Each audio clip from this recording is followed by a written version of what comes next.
On the play, they got me. I mean, they were all game. They were playing one coverage, and out of nowhere, they threw me with a shell coverage with the corner who had been playing, just kind of getting out of there the whole time. He dropped down and played cover 2, and so it got me. I mean, I don't throw it just straight to guys most times, and so, but got lucky enough that it bounced around, hit the ground, and I'll be able to get another chance at it. I'm sure PFF will have me a low grade for that, but I'll keep it rolling.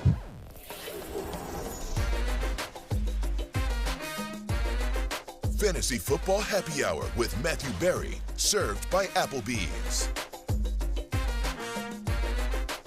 It is noon on a Friday, but it is 5 o'clock somewhere. Welcome into the Friday Happy Hour. He is Connor Rogers. I am Matthew Berry. Long live the D. Long live Tenacious D. Hey, man, it is a great show. We have a lot planned to get to. Crazy game from Thursday night. A lot of injury updates as well. Some players and bets to make for week number 2 in the NFL, Connor. But I think we got to start with Patrick Mahomes right there, right? You know, doesn't have a great PFF grade, but does come away with the win. And overall, a decent fantasy day, 235 yards, 2 touchdowns. Yeah, rock solid. Obviously, the ball being spread around in this offense yet again. I think we know that's going to be a theme this year. The Chargers also had some big-time performers even in the loss. But a Thursday night football game that had a lot of hype, and it felt like it lived up to it. Besides one guy that's kind of on the outside looking in, JuJu Smith-Schuster today. I have a contrarian take on JuJu Smith-Schuster. Okay. I'm in. I'm buying the dip.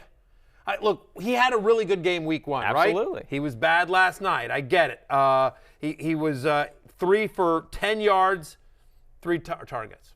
All right, so bad, right? Not good. Hashtag not good.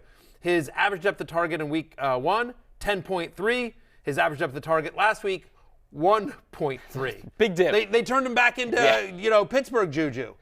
So I don't understand it. I don't understand, what Andy Reid was doing. Here's my thought process.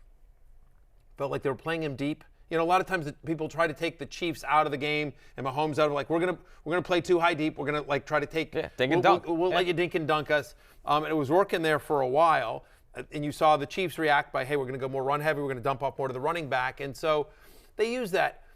The point I would make here is that last year, Tyreek Hill, the great Tyreek Hill, we all agree Tyreek Hill over JuJu Smith-Schuster, right? Sure. Tyreek Hill last year had 6 different games with under 10 fantasy points. And so if that's Tyreek Hill, if Tyreek Hill had 6 different games last year with under 10 fantasy points, and I don't think anyone thinks back on last year, it's like, it was a down year for Tyreek. Tyreek was really good for fantasy last year, right? So if he had 6 different games with under 10 fantasy points, with single-digit fantasy points, that's obviously going to be part of the game with JuJu Smith-Schuster. Next week when I do my rankings, the highest-ranked Chiefs wide receiver I'll have will be JuJu Smith-Schuster. I think he's the most talented on this team. I think some days you're going to have games like this. It was a weird game. It's a short week against a division rival that knows them well. I'm going to bet on the talent of JuJu and him getting more of a connection as the season goes on with Mahomes. I think it's great because let's not overlook the Chargers defense is good. Yes, they've spent a lot of money on this defense. They've drafted a lot of pieces. They've invested so much in this defense. You have Derwin James patrolling the middle of the field, which made it an interesting night for Kelsey. There was a lot going on here where if you look at it, you're like, you can't overreact. Now, I like what you said, though, buy low. Maybe there are some people that are panic selling JuJu. He's not going to be dropped by any stretch of the means, but you're not sitting him. No, you're not dropping him. Again, it's going to be dependent. He's a wide receiver 3 with upside, which, by the way, is what you drafted him as. And so he's had one good week. He's had one bad week. By the way, you know what else we could say about that? Mike Williams, and we'll get to him in a second. Yeah. But, it's the NFL. The amount of wide receivers that have consistently high games week to week to week to week are not, are few and far between. There's not a ton of guys like that where you're like, that guy is always 15 points every single week. Right? So, anyway, I am less concerned about JuJu Smith-Schuster than I think a lot of fantasy managers are. It was a bad game. It's disappointing. But for me, I'm still in on the talent. There's a tweet. I want to show this tweet. Can we show that tweet? This tweet drove me crazy. Here's a tweet. So this is from at the PointsBet USA. And it's the meme of the girl that's, crying during the dance. You've seen it a million times. Yep. And JuJu Smith-Schuster, after finishing tonight's game with 2 catches for 17 yards. That's a tweet. First off, JuJu isn't feeling sad at all. JuJu got a W. JuJu doesn't care. If you want to say JuJu Smith-Schuster fantasy managers, okay, fine. Yeah. But, I got news for you, whoever runs the PointsBet Sportsbook social account. JuJu's not worried about the fact that he only got 2 for 17. And by the way, you even got the stats wrong. on your tweet, by the way. It was 3 for 10. 3 for 10. Like, if you're going to troll a guy, at least get the stats right. By the way, stuff like that, I was going to use a different word. Stuff like that drives me crazy. When we troll, I don't know why anyone trolls NFL players. You want to troll an NFL player? You want to troll a fantasy manager? You want to troll me for saying, oh, Barry had JuJu on his love list? And I didn't have him on the love list, by the way, to be clear. But, like, you want to troll me? Like, I get wrong calls. You want to troll me? Fine. That's part of my gig. That's what I signed up for. But, like, I don't know, man. Like, that's like the dumbest tweet I've seen, because it's like, JuJu is very happy. Trust me. If you said to JuJu Smith-Schuster, hey, you're only going to have 3 for 10 every week, but you'll go undefeated, he'd like, sign me up.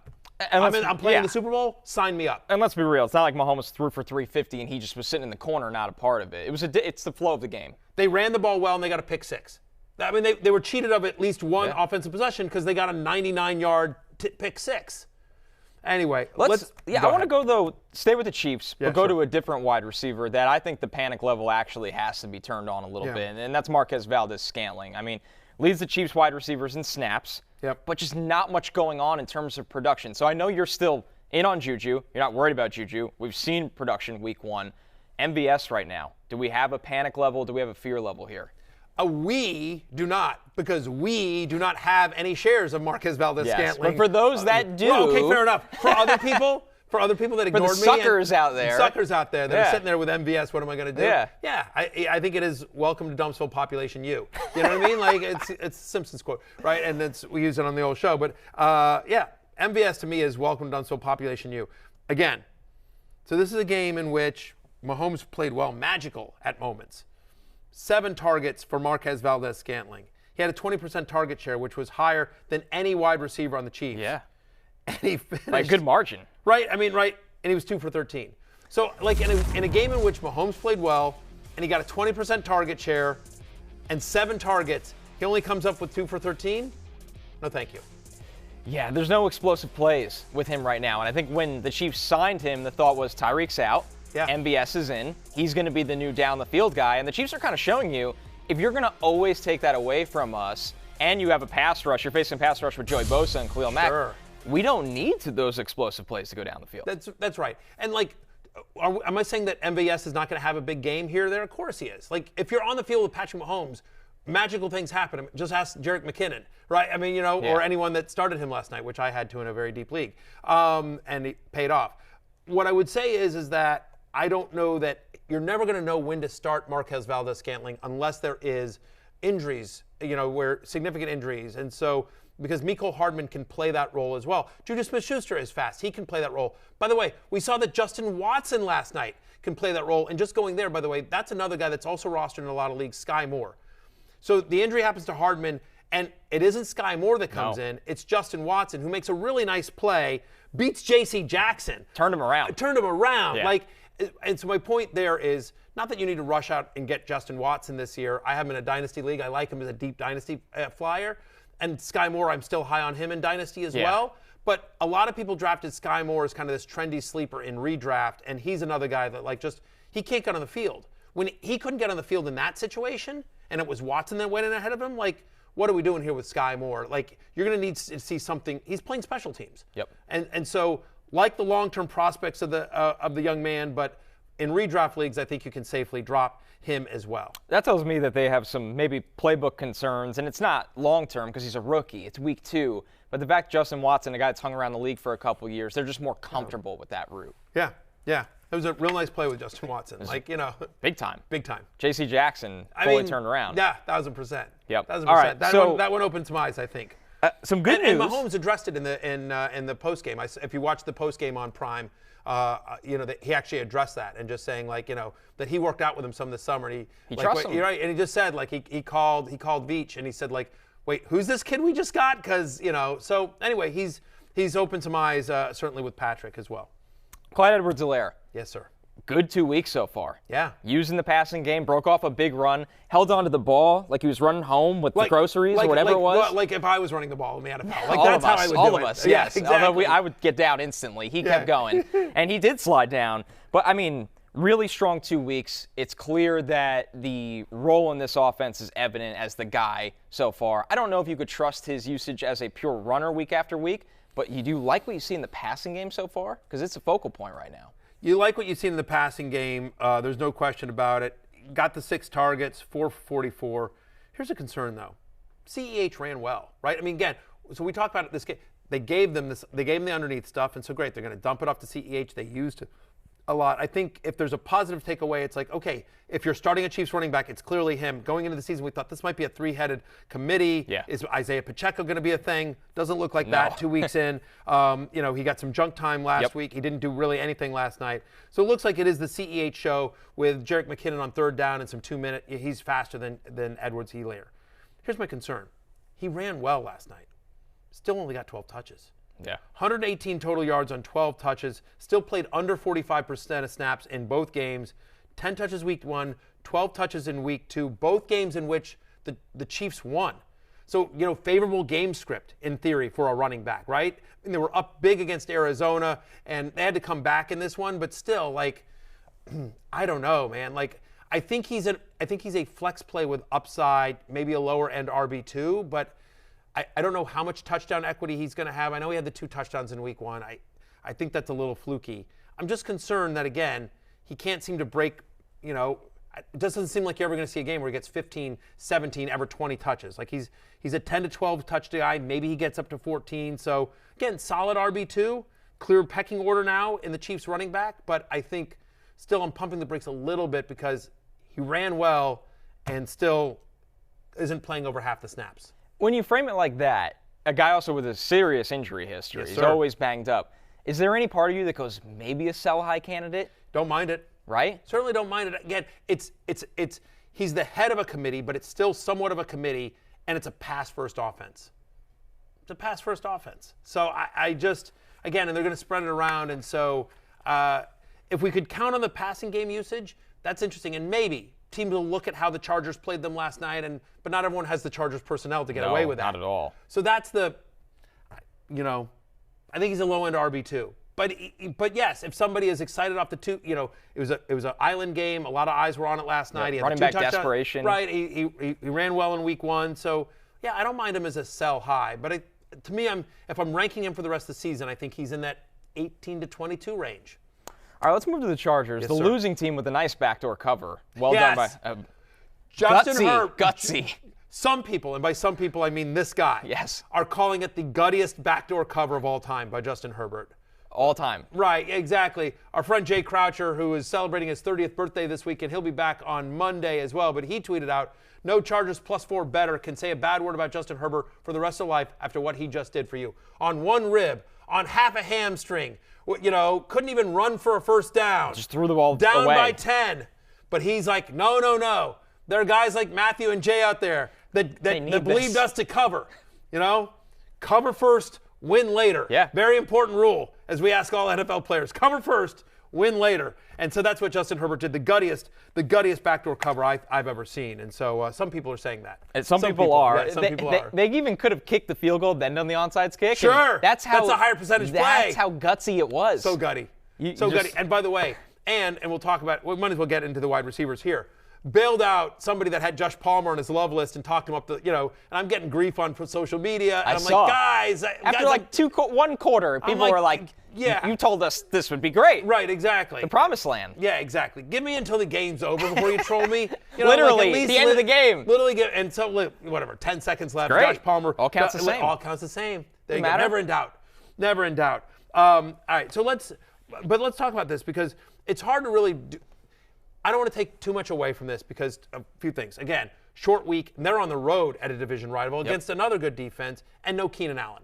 So I don't know that you can really take anything away from, other than one of the reasons we liked Mike Williams and Josh Palmer coming into this game. Mike Williams made the love list. Josh Palmer was other receiving votes in the love list. By the way, Love Hate available for free on NBC Sports Edge and rotoworld.com right now. I'm a company man. The fact is that we liked it because we'd seen their production without Keenan Allen. Another game without Keenan Allen, another game with production, with strong production. So to me, that's tellable. But I think what's important here, in the case of Josh Palmer, 91% of snaps. Mike Williams played 88% of snaps. They were out there for almost every snap. And if you're on the field with Justin Herbert, good things are going to happen. Yeah, it's as simple as that. It was something we talked about over the summer. Palmer's a guy that you draft to wait for an injury to Keenan Allen, and that injury happens, you get him on the field. But Mike Williams, a real week 1 dud. I saw more panic over Mike Williams than I have ever seen after 1 week. Comes out and dominates last night. And Justin Herbert looked for him early and often, even when covered, because he could win in those contested catch situations. 8 catches, 113 yards, and a touchdown. Big bounce back from Mike Williams. Big bounce back, and this is what he does. And it's a little bit of a roller coaster with BMW. Always Big is. Mike Williams is what it is. When you draft Mike Williams, this is what you sign up for, and he is somebody you put in your lineup every single week, and we just don't think about it because there's going to be some good and there's going to be some bad.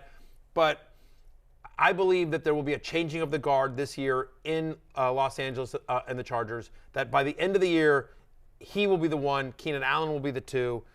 That catch in the end zone, that one-handed catch that's what that guy can do. Yes. That's what that guy can do. And so Palmer is a nice piece as well. Again, I think he's a stash. And if Keenan Allen gets banged up again, which has happened over the course of his career at various times, it's worth noting. By the way, Mike Williams has also dealt with injuries. Each of the last 3 games that either Keenan Allen or Mike Williams has missed, Josh Palmer has scored. So, again, it's going to be opportunity for him. Right.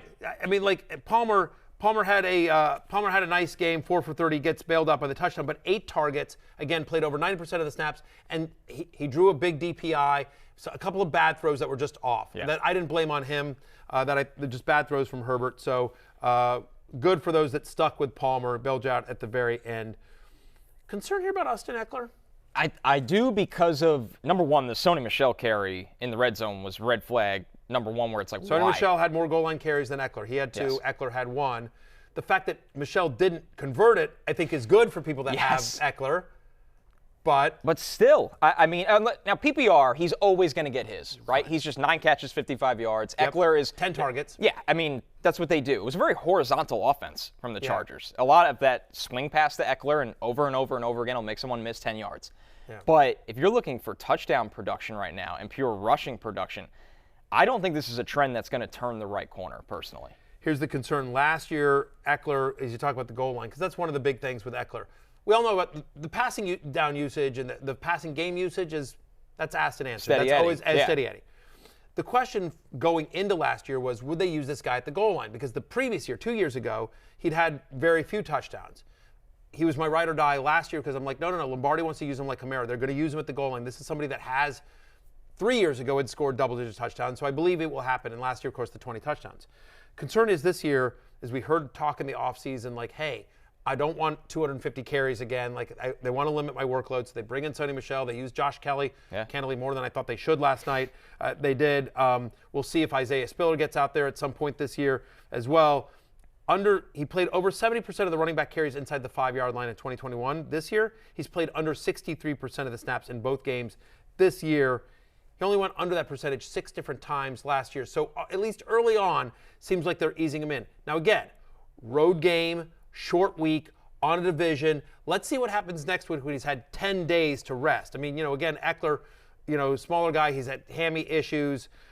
So I'm concerned. I do think in terms of an actionable item, I don't think there's anything. I'm not trying to buy low on Austin Ekeler because I don't think you can. No. So if he was running back 3 before maybe he's running back 8 if you drafted today, but he's still an RB1 because he's still getting a decent amount of usage on a very good offense. And then the other thing is that I'm not trying to, so I don't think you'll be able to buy low.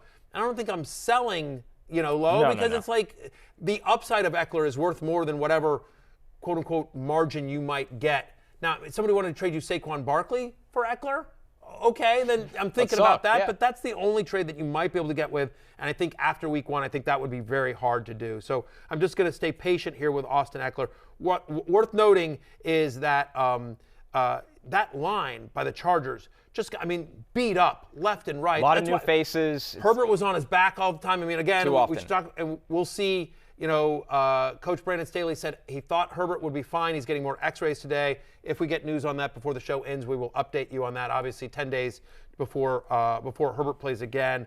But watch that news. 2 things here. Number 1 is watch the news on Herbert. If you have Herbert as a quarterback, obviously nothing you can do. Still had big numbers last night. But if we find out that potentially he might miss time, that the injury is more serious than they thought of at the end of last night, pick up a quarterback that has a good matchup week 3 before the games start. you're not picking up Chase Daniel. No. So, I'm just saying, if you're a fantasy manager with Herbert, look ahead. Don't wait for the games and then go into waivers next Tuesday. Be smart and figure out your starting quarterback for next week. Again, if we find out the news on Herbert is worse than what we hope it will be. But I think that pass rush is one of the reasons why Ekeler was so involved in the passing game. Get your insurance before the flood. Pick up that quarterback right now. There you go. I like that statement. Gerald Everett's a thing. He is absolutely a thing. 10 targets, that was the team lead. 50-yard games both weeks so far. Even with Xander Horvath, the fullback, getting end zone. I mean, that's another reason to not worry about Ekeler, not worry about guys like that.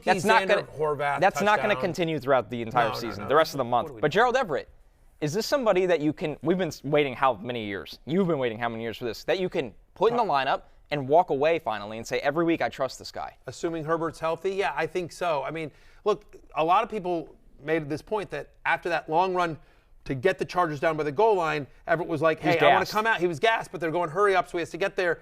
He runs kind of a sloppy route, and that the pick six for the Chiefs might have been more on Everett than Herbert. Herbert's got to have situational awareness. My guy's gassed. Go somewhere else with his throw, whatever. But they still, and you saw them talking on the sidelines if you watch the broadcast, next drive, he's going to Everett. And that again, the guttiest backdoor cover in history. What'd he do to get him there? It was a lot of Everett on that final drive. So Everett's out there in some leagues. He won't be after this week, but I'm in on Gerald Everett. He was somebody we talked about a couple weeks ago as well. He was a preseason sleeper for me, and so far he's been paying off in a big way. We talked about him. Gerald Everett is a thing. Let's see. Just want to remind. You want to do the promo read? Let's do it. Because it's all about me. Yeah, remind everybody of the Fantasy Football pregame. Be sure to check out our new Sunday show, Fantasy Football pregame at 11 a.m. live on Peacock. It's a one-stop shop for your NFL fantasy and betting needs. Get your sit-start questions answered using the hashtag FFPregame. Me, Michael Smith, Mike Florio, Jason Garrett going to stop by this week to talk about what the Cowboys do without Dak Prescott. So I think that'll be great as well. PeacockTV.com. Download the app if you don't have it. Because if you're watching this, you probably already have it. Lamar Jackson off to a good start so far. And looks like he might have J.K. Dobbins back this week as we get into our Roto World headlines here for week number 2. He, of course, did not practice in week 1.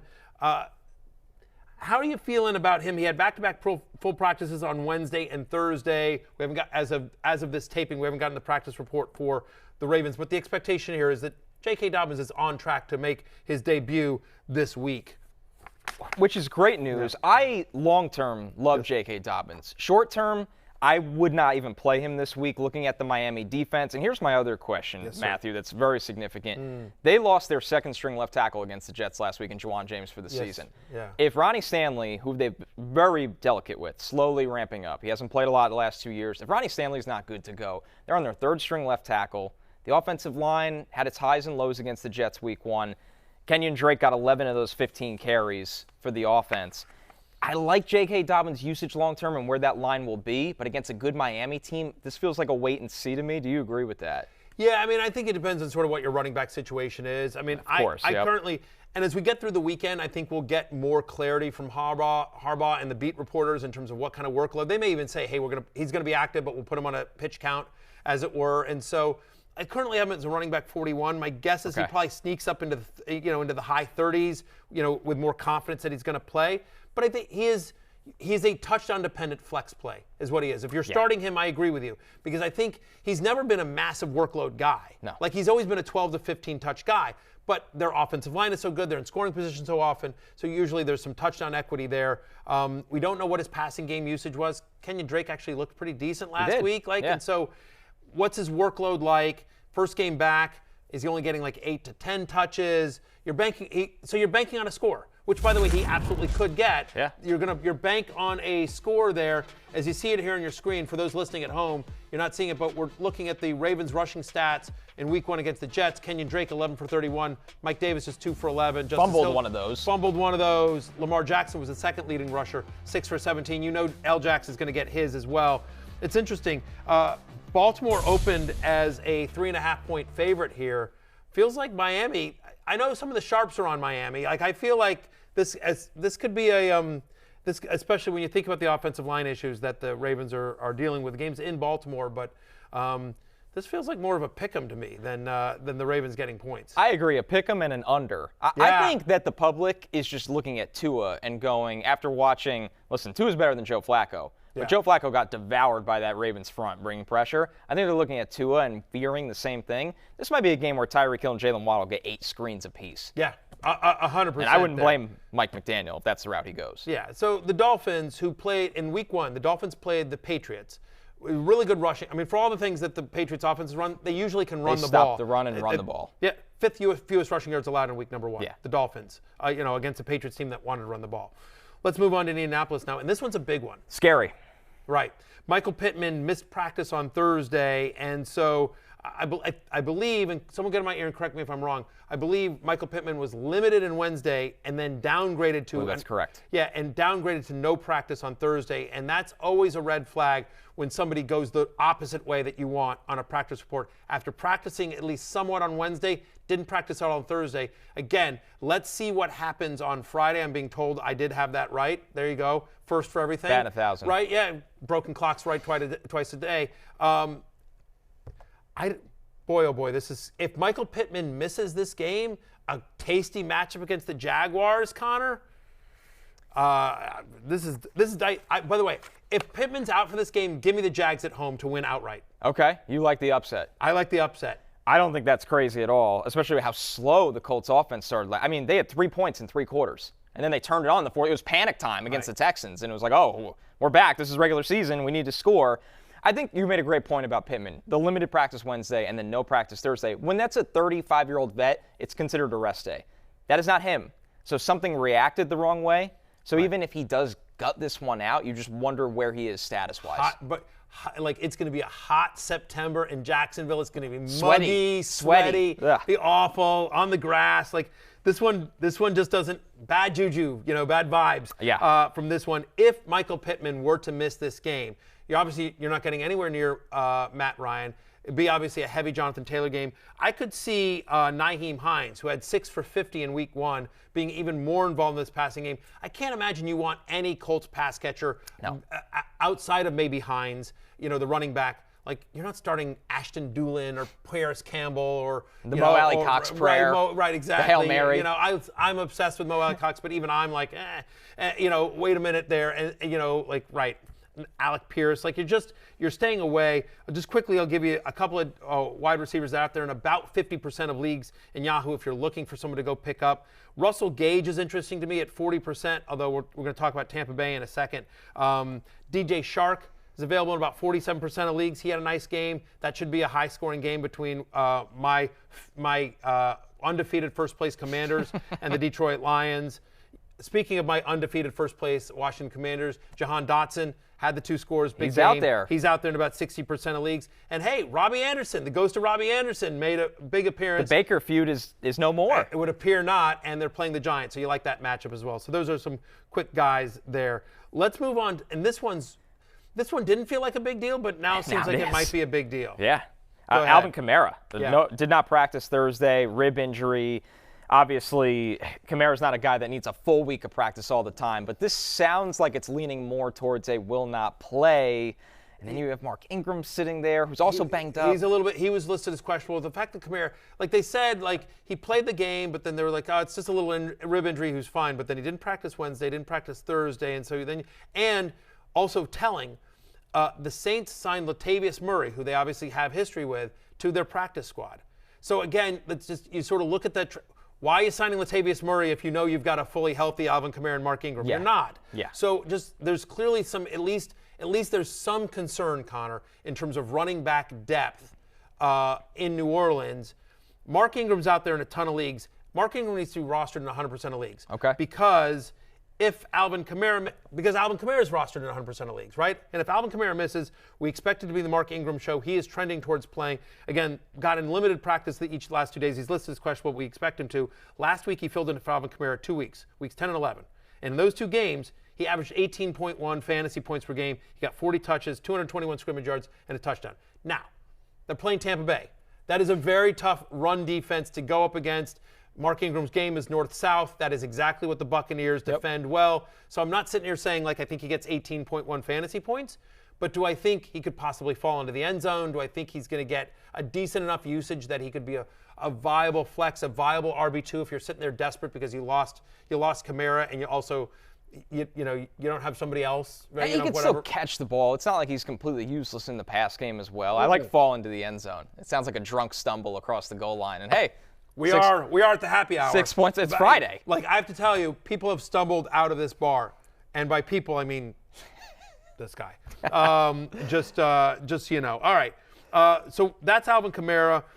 We will see. Just so you know, he did not practice in the portion open. It's one to watch today. Absolutely, that's a huge one. Pittman and Kamara to me are the two biggest ones. Sigh of relief out of Tampa Bay. After Julio Jones and Mike Evans did not practice each of the last 2 days, both back at practice today. Todd Bowles saying all wide receivers have a chance to play. But we got this alert from the Fantasy Life app. Shout out to the Fantasy Life app. Free to download. Just try it out. If you hate it, delete it because it's a free app. But I'm just saying the alerts are second to none on the Fantasy Life app, fantasylifeapp.com. I'm a company man.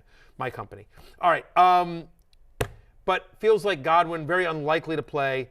Evans and Julio, though, have a chance here. And Julio looked really good in the game. He had, obviously, fresh legs, much needed. I think here's my take on the Julio situation. Yeah. I think at this point of his career, the Bucs signing him almost as their fourth wide receiver, he's not a guy that's going to practice a lot this year. So when you see the did not practice Wednesday, and even when you see it on Thursday, he's a rare exception that you don't panic. You go, let's see if he can do the walkthrough Friday. Let's see where he's at. And if they're down somebody else, you could fire him up. This is just the pathway when you roster Julio Jones at this point. Not basically a 19% target share last week. He had 2 carries in week number 1. He looked explosive. He had the second most snaps at wide receiver behind Mike Evans. And then, by the way, go to my love-hate.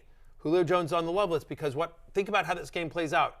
It's going to be Marshawn Lattimore matched up against Mike Evans. He has really had success against Evans. I think they played 9, off the top of my head, I think they played 9 career games, and like in 7 of them, he's basically shut down with Mike Evans. If you're probably starting Mike Evans because I don't know they have better options, but he's not he's not a top 10 guy for me. He's probably more of a low-end wide receiver 2, high-end wide receiver 3, because if he comes in less than 100% and he's got Lattimore, what you're basically hoping for is a jump ball touchdown, which he can get. Sure. Like they run those red zone plays for him. He's a big, tall guy. You can't teach 6'7". He's got as good a shot at a touchdown as any wide receiver in the NFL every single week. But that's what you're hoping for. So I do think the middle of the field, the underneath stuff, Julio and Russell Gage, I think that's Lenny will get his as well. But I think this is actually a good Julio Jones game. Julio in the NFC South. He knows these Saints well. On the turf. It's early in the year. He's still healthy. Yeah, I like Julio this week. On the flip side, not healthy, he feels like ever. Kadarius Toney right now. I took a screenshot of this tweet that I saw just before we went on air. I want to read it directly. So this is from at DDugan21. Covers the Giants for the Athletic. Does a great job, Dan Dugan. And so he quote tweeted himself. So the first tweet he said was, Dayball said Kadarius Toney's hamstring tightened up during yesterday's practice, same leg that was injured during camp. So then Dugan quote tweets himself and adds this. There have been 19 games during Toney's career. He's been on the injury report in 14 of those weeks. Of the 5 weeks he wasn't on the injury report, he left 2 of those games with injuries. Like, we get the talent, but the best ability is availability, right? How many times do you hear that? Yes. And now he's got a new coaching staff and a new regime that's just like, dude, you ain't our guy. They drafted his replacement, Wan'Dale Robinson. 1,000%. On day 2 of the draft. By the way, and think about this: if you're Brian Daboll, you're like, look, I've been an assistant coach for, I don't know, what is it, 400 years? A long time. I think it was 21. So he's finally getting his shot. And the Giants are like, look, he's coming over with Joe Shane, like his guy, and like we're gonna give you 5 years, like we know Gettleman totally screwed the cap. So you're like, all right, yeah, this is a year I'm gonna take it on the chin. I get it. But then they're like, what? Hey, we're in this game with Tennessee, and then Daboll's like, screw it, we're going for it. Yeah. So right, and they convert the 2 point. Now they're 1-0, and now they sit there and like, hey, holy crap, we beat Tennessee on the road, we're 1-0. Wait a minute, now we're at home to Carolina. Winnable game. We can beat Carolina. Yes. And then they look, oh, who do we got next week? We got the Cowboys without Dak Prescott. The Cooper Rush game. The Cooper Rush game. Like, all of a sudden, you start sitting there going, you know what? Maybe, hey, okay. and the guys in the locker room start buying in. And the whole point of that is like, I ain't counting on you, Kadarius Toney, because every time I've counted on you, or the previous regime has counted on you, they ain't here anymore. So the report was that he was practicing with the third string, right? He played 7 snaps in week 1. He is welcome to Dumpsville. Yeah, there's no reason to roster him. There's no reason to roster him. Like, when you can't, like, I mean, like, so. Richie James. Return specialist. Richie James, you know, generally a special teamer in his career, 5 for 59. Kenny Golladay played ahead of him. Sterling Shepard, 2 for 71 and a touchdown. I think he's really interesting. He's out there in a bunch of leagues. He came back healthier from that. He came back quicker than we thought. Yep. Sterling Shepard's always been able to play. Daniel Jones really likes him, too. Looks his way a lot. Yes, they definitely have a connection. Then Wan'Dale Robinson, he left that game early. He just had the 1 reception for 5 yards. He's missed practice again this week. I don't know that you can trust any of those guys against Carolina, except maybe Sterling Shepard in a deeper league.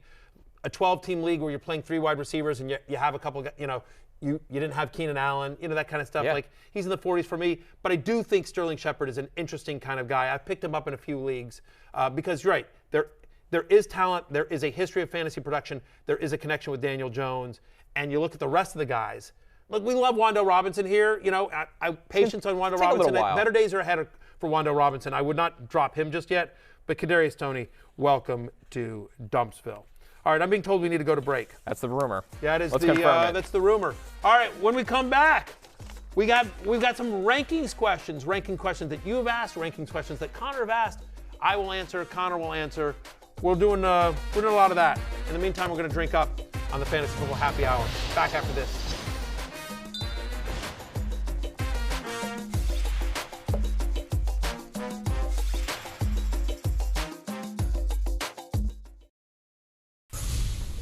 A lot of people are asking, where can you find my content? And by a lot of people, I mean myself in a different voice. Hey, Matthew, where can I find your content? The answer is everywhere, including right here on Peacock, peacocktv.com.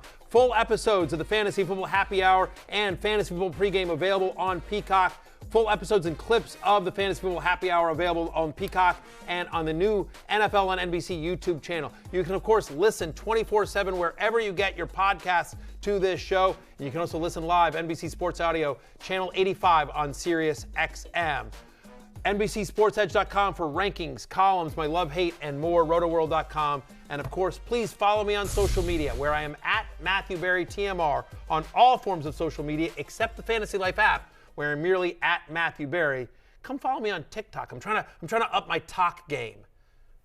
That's what the kids say, right? Especially with those dance moves. Oh, with his dance moves, exactly. You do that. Yeah, exactly. 8 million go viral. views. 8 million views. Anyway, I'm getting there on TikTok, but TikTok and the Gram, the Twitter, at Matthew Berry TMR. Where are you? Where can we find you? Instagram, Connor James Rogers. Twitter, Connor J. Rogers. TikTok.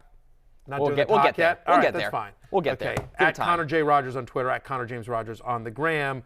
All right, let's talk some rankings now, my friend. Yeah, rankings Discord here. We basically want to go through RotoWorld's rankings, see where you're higher or lower, and know where better. Where I'm right. Yeah, where I'm right and where the other RotoWorld consensus rankers are wrong. Yeah, that's the real way to put it. Thank you. No politics aside here. Yeah. We got to start with the Rams' backfield, Yep. right? There's a lot going on here, or maybe nothing going on. It's as simple as Darrell Henderson being the guy.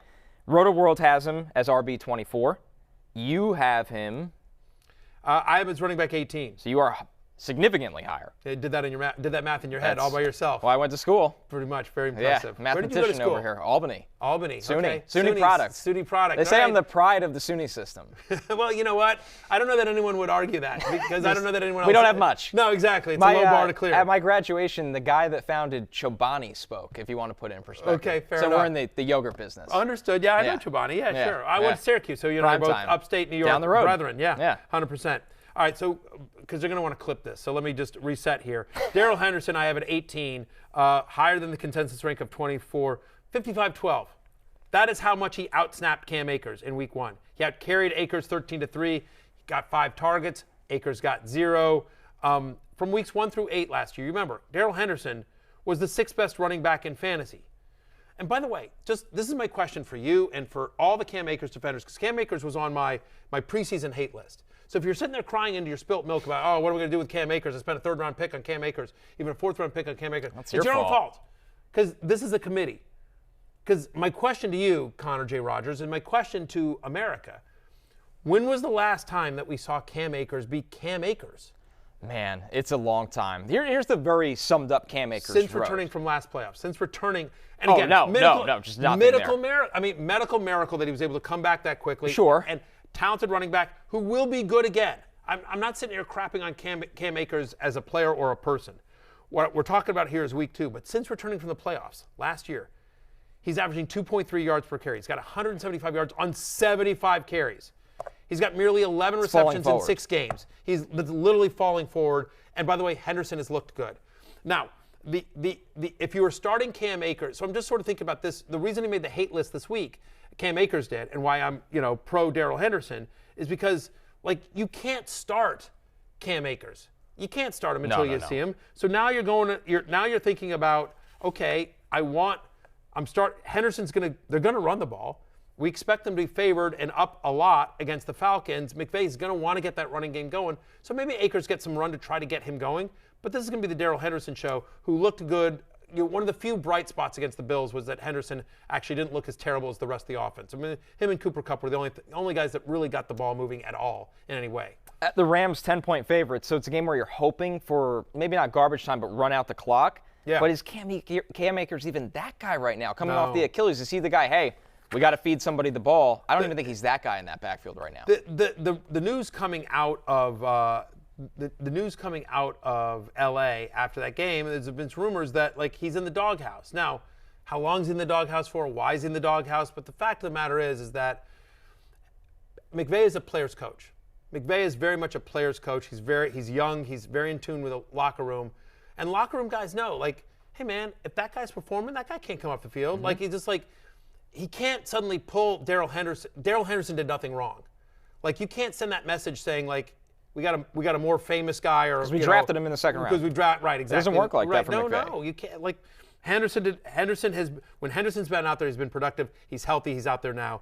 This is going to be the Darrell Henderson show. Again, at home, they've had 10 days to prepare for the Falcons. To your point, double-digit favorites. All right, looking over to your Commanders. Antonio Gibson coming in as RB16 on the Roto World rankings. I know you are going to be higher on this one, but how much higher? Well, first off, I think you referred to them wrong. What you meant to say is Antonio Gibson on my first place and undefeated, somehow outrageously an underdog to the Lions. MVP Washington candidate Commanders. Carson Wentz.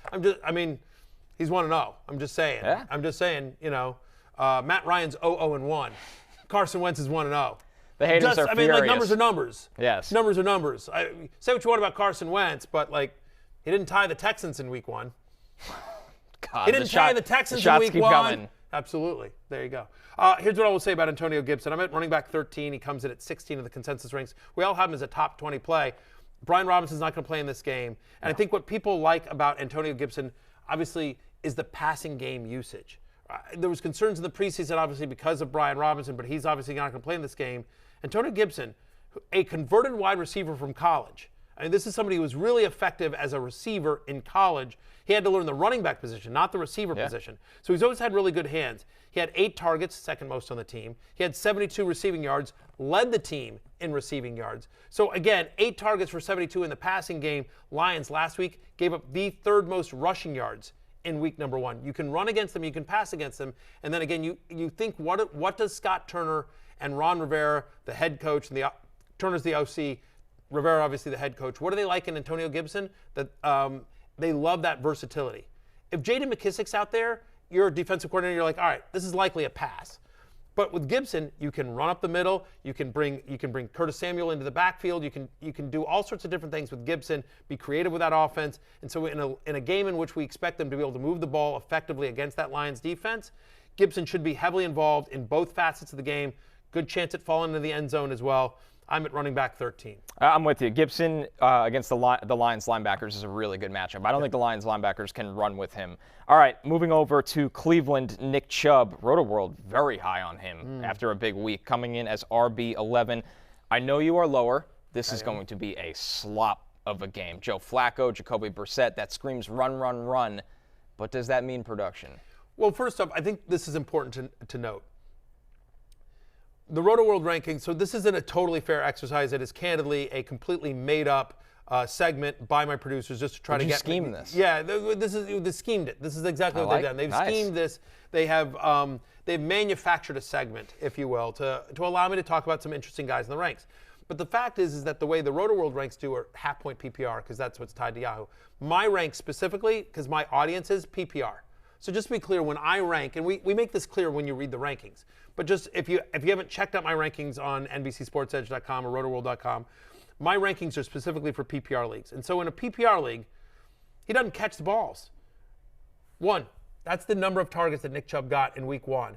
1. And honestly, that was more than I thought he would get. So again, is it for those watching the show, you can see it here on your screen.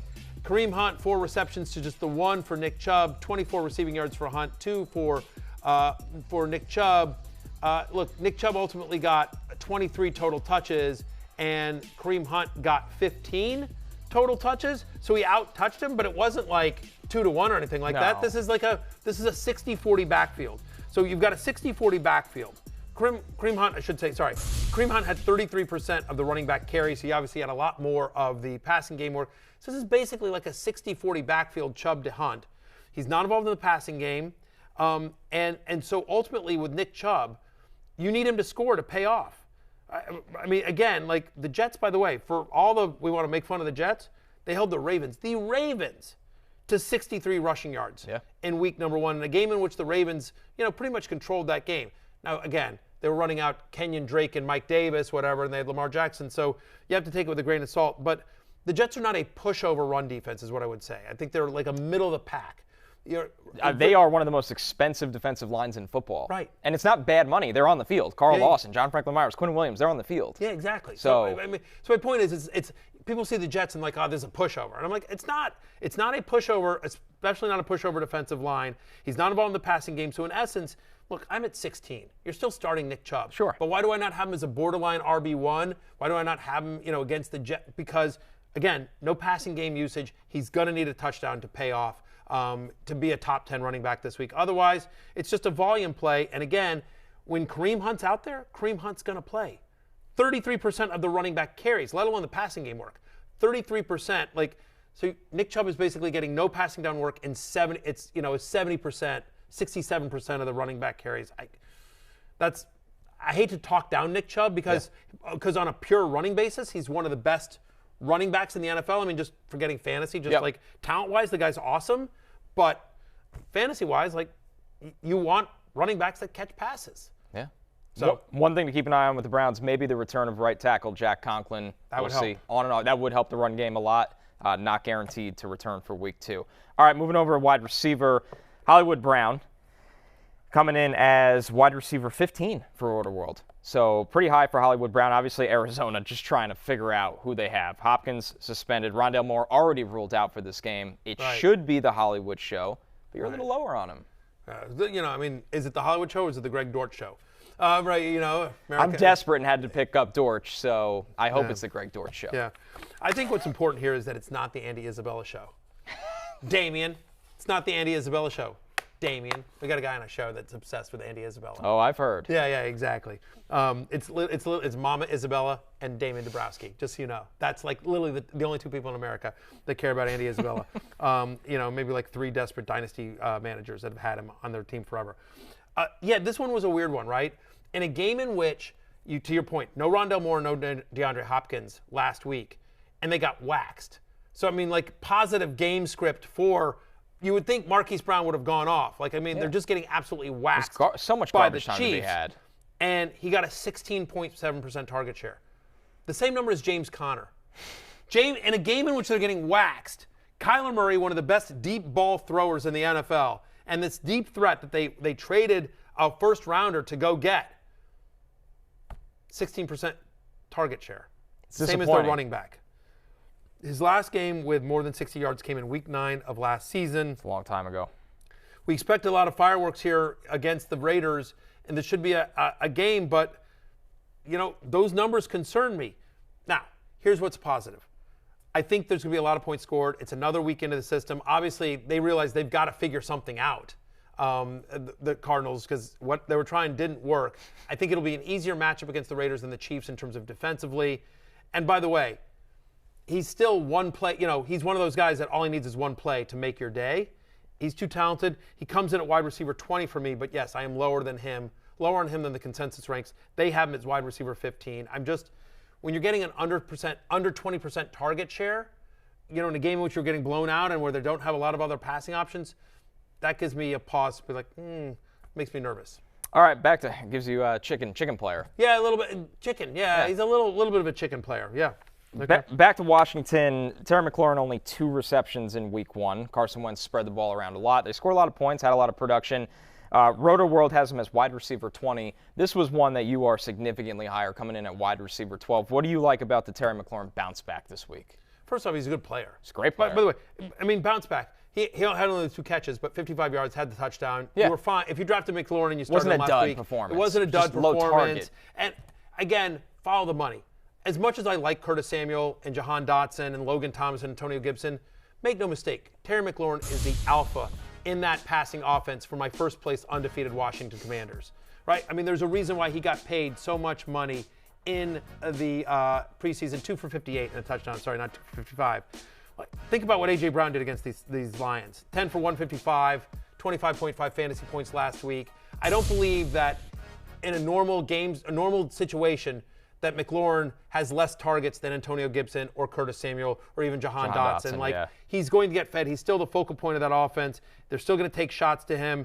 13 of the 17 regular season games in 2021, he was targeted 6 or more times. And the success of the other guys, the Samuel, the Dotson, the Gibson, last week, I think opens things up for Terry McLaurin. They should be able to throw often against the Lions. He's the best wide receiver on that team. So, yes, in a positive matchup, in a pass-heavy offense, give me Scary Terry. Yeah, Wentz is going to take his shots, as we've seen. For good and bad. Terry McScorin. Last call is next. Get your orders in, brothers and sisters, friends of the revolution. Let's go.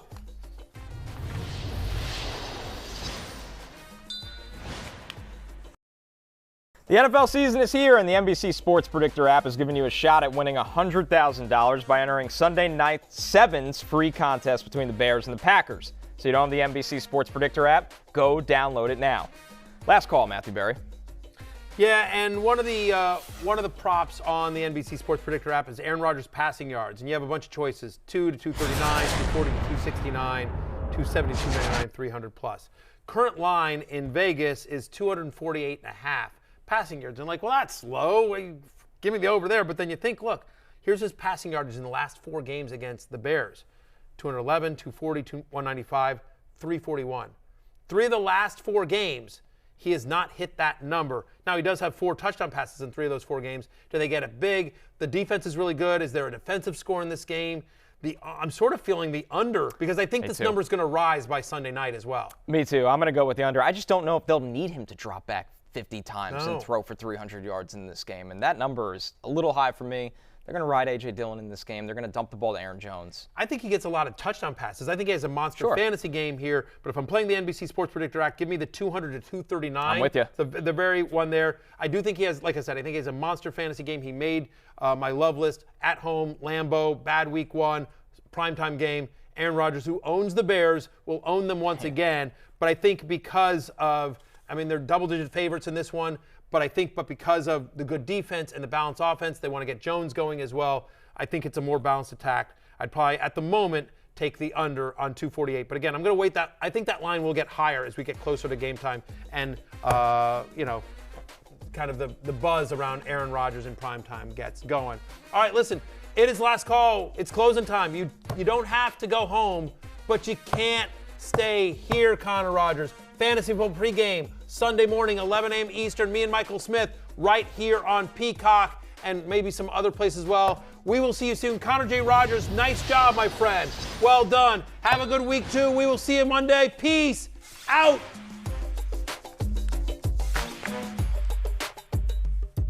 Hey, it's Matthew Berry from NBC Sports and RotoWorld.com. Just want to thank you so much for watching what you just watched, or at least being too lazy to click out of it after the autoplay just kept it going. So either way, thank you so much for just letting it scroll by your screen. And now I'd like to ask you respectfully, please subscribe to the NFL on NBC YouTube channel for the latest NFL news, fantasy headlines from RotoWorld, and betting analysis from NBC Sports Edge.